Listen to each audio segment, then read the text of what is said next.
We're gonna go through a workout today. We're here at the gym. I always film at these commercial gyms because I always found that they're easier to record at. There's not that many classes going on. If you go to a boxing gym, an MMA gym, there's always classes. It's very rare that you find a gym, an MMA gym, a fight gym where there's no classes going on at any given moment. A lot of people say like, why aren't you at a real fight gym? I go to a real fight gym, but the problem is it's hard to record there, so I always record here. And I hope that the value of what I'm putting out overshadows where I'm filming at. So it's not so much where I'm filming, but it's what I'm filming that I believe is what matters. So if you guys don't already know, my name is Jay from Learn to Scrap. Follow me on social media. On Instagram, it's learn.to.scrap, or follow me here on YouTube. Make sure you guys subscribe and hit the notification bell for all the videos, all the updates that are going to be coming out. Let's get right into it. Sunday is greatest days to come film. Nobody's in the gym on Sundays.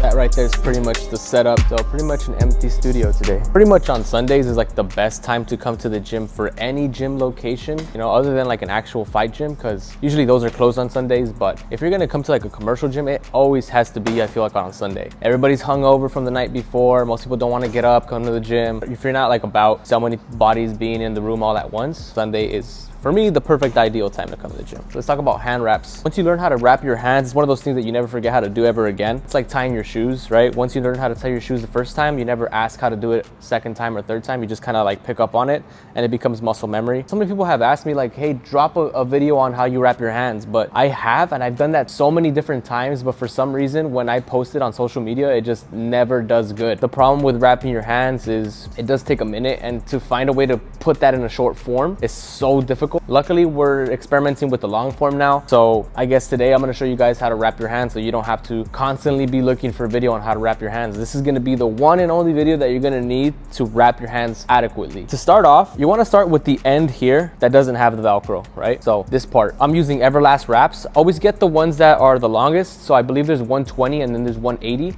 or I think 120, 160, 180. Always go for the one that's the longest because you have more wrap. You don't wanna end up running out of wrap, right? That's the worst thing that could happen is if you get a small pair of wraps, you compromise and you end up just wrapping your knuckles or maybe just wrapping your wrist and not really protecting one area. So make sure that you get the wraps that have the longest amount possible. It's always better to have more than less with wraps. Leave the Velcro inside. So we're gonna get to the Velcro at the end. You're gonna grab this piece right here and you're just gonna do a couple wraps around your fingers like this. And make sure that you don't keep your fingers closed like this, because when you remove your fingers from the little pad, it's gonna be small. So make sure you keep your palm open like this so you get a nice distribution of a pad that's gonna go around your knuckles. You wanna protect all four of those. So around 3 or 4 times, I typically go about 4 times just because I've had situations where I've punched through my gloves so many times and I end up getting bruised knuckles. And if that's your problem, then I recommend about 4 times. Then you're gonna just grab that pad, put it over your knuckles, and you're gonna wrap once,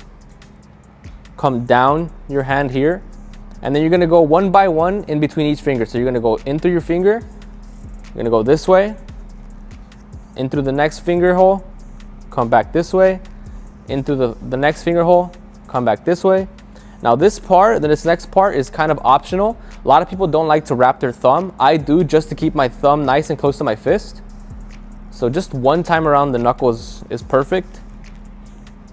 And again, I do it because I like to keep my thumb nice and close to my wrist here. What happens is if you punch, if you don't wrap this part, this knuckle or this finger could get hyperextended. So you wrap one time around the knuckle, come back, and then you're just gonna finish the wrap around your wrist. Now, one thing that I personally like to do, I see many people don't really do this, is I like to come down all the way to the upper part of my forearm, just a little bit below the wrist here, because when I punch, I end up getting pain around this area in my forearm. So I wrap down here. It's a good distribution of your wraps, and this is another reason why you want to have longer wraps than shorter ones.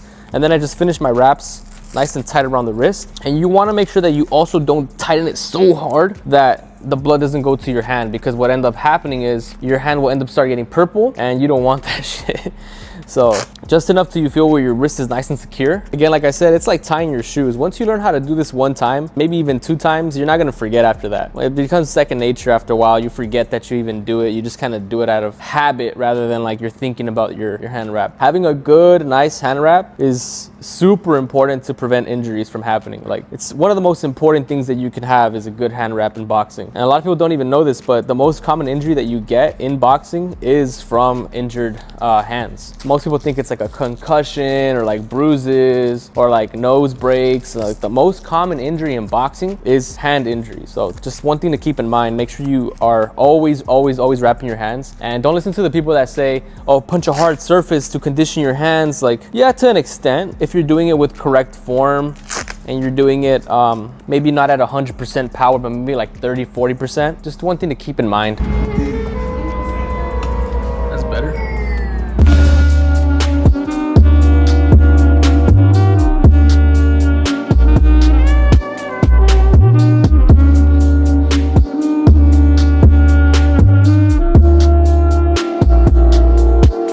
All right, so that's gonna pretty much wrap it up for the day. Gonna get home and probably get some food.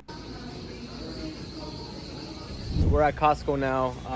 I typically use days like this just to kind of run all my errands, including the content creation, because that is something that I'm doing on the side. Today, we're just gonna go around Costco, pick out some of the things that we're gonna need for the rest of the week, including food and water, of course, right? But it really starts here. It starts here, guys. If you're looking to get into shape, if you're looking to get into any kind of good physical condition, it starts here. It starts on how you plan out the rest of the week.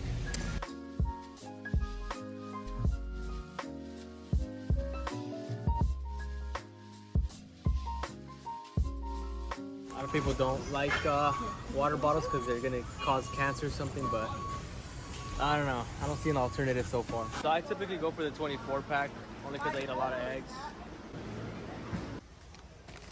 And we got these Oikos 000 protein yogurt. These are fire for the morning. In the morning I typically fast. I won't eat breakfast, but I will have like a little yogurt or something with my coffee. So lifesaver right there. Highly recommend. You guys are looking for something quick and easy in the morning, these right here are delicious. Whatever your gym goals are, it all starts at the beginning of the week when you're out shopping for whatever it is that you're going to be eating for that week. So it's the next day already. Just got through recording yesterday, and today we're posting the first piece of content that I recorded yesterday. When it comes to making content, sometimes I get stuck between giving what some people want and what I know is going to do numbers. Like there's certain things that have just kind of died down recently. So like the boxing combinations, those are not doing as well as they used to. The reason being is because I spammed at one point the hell out of those types of posts. Some people still appreciate having a new set of combinations to work on, but some people are kind of over it, and that kind of imbalance makes it so that the post is just sort of average. Anyways, I kind of just wanted to show you guys a little bit of the creative process behind the video that I posted today. So this is post right here.